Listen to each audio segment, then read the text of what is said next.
নমস্কার বন্ধুরা, মোমের রান্নাশালে সবাইকে স্বাগত। আমার আজকের রেসিপি জল রুটি। মাংসের ঝোলের সঙ্গে এই জল রুটি দারুণ খেতে। তাহলে শুরু করি আজকের রেসিপি জল রুটি। প্রথমেই আমি গ্যাস অন করে দেখুন একটা পাত্রে জল ঈষৎ উষ্ণ গরম করে নিলাম। নিয়ে এখানে এক বাটি মতন আতপ চালের গুঁড়ি নিয়ে নিয়েছি, তাতে 1 চিমটে হলুদ আর পরিমাণ মতো নুন দিয়েছি। দিয়ে ওই ঈষৎ উষ্ণ জলটা অল্প অল্প করে দিয়ে মেখে নিচ্ছি। একেবারেই জল ঢেলে দিলে কিন্তু হবে না, একটু অল্প অল্প করে দিয়ে মেখে নিতে হবে। তা না হলে একেবারে জল ঢেলে দিলে একটু গুটি গুটি হয়ে যাবে, মাখাটা ভালো হবে না। এভাবে একটু পাতলা করে গোলাটা বানিয়ে নিতে হবে। আমি যেভাবে বানিয়েছি ঠিক এইভাবেই বানালে পাতলা হবে, খেতেও ভালো লাগবে। আমি তাওয়াতে তেল ব্রাশ করে নিলাম, নিয়ে ওই গোলাটা দিয়ে দিলাম।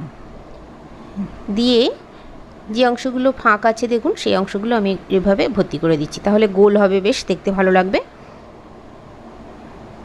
একটা সাইড হয়ে গেছে, আমি উল্টে দিলাম, আর একটা পিঠও আমি এইভাবে ভেজে নেব। এই জল রুটি মাংসের সঙ্গে ভীষণই ভালো লাগে খেতে। যাই হোক, আপনাদের জন্য ছোট্ট একটা টিপস আছে। চালের গুঁড়ি বেশি দিন ভালো রাখার জন্য যদি গোলমরিচ 1 মুঠো গোলমরিচ একটা ন্যাংড়ার মধ্যে বেঁধে চালের গুঁড়ির মধ্যে দিয়ে রাখা যায়, তাহলে চাল গুঁড়ি বহুদিন পর্যন্ত ভালো থাকবে।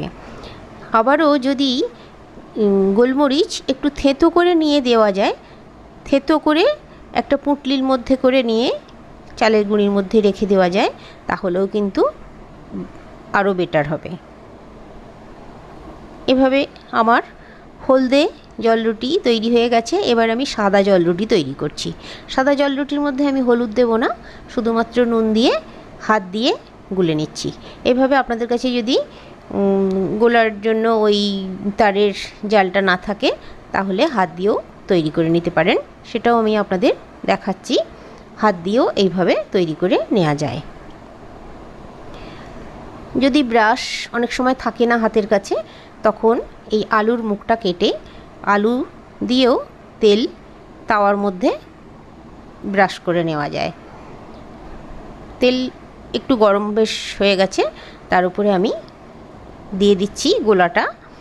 বেশ গোল করে দিয়ে দিলাম, গোল করে পাতলা করে দিয়ে দিলাম। দেখুন একটা পিঠ হয়ে গেছে, উল্টে দিলাম, আর একটা সাইডও হয়ে যাবে। এভাবে আমি ভেজে নেব। আমার রান্নার রেসিপি যদি আপনাদের ভালো লাগে, আমার চ্যানেলটাকে সাবস্ক্রাইব করবেন, পাশে থাকা বেল আইকনটি প্রেস করবেন, তাতে করে আমার রান্নার নোটিফিকেশান আপনারা পেয়ে যাবেন। আর অবশ্যই কমেন্ট করতে ভুলবেন না। এভাবে আমার সাদা জল রুটিটাও বানানো হয়ে গেল। তাহলে ঝটপট বানিয়ে ফেলুন জল রুটি। আর দুপুরের তৈরি মাংস দিয়েও সুন্দরভাবে পরিবেশন করা যায় এই জল রুটি। তাহলে সুস্থ থাকবেন, ভালো থাকবেন, নতুন নতুন রেসিপি করে সবার মন জয় করে নেবেন।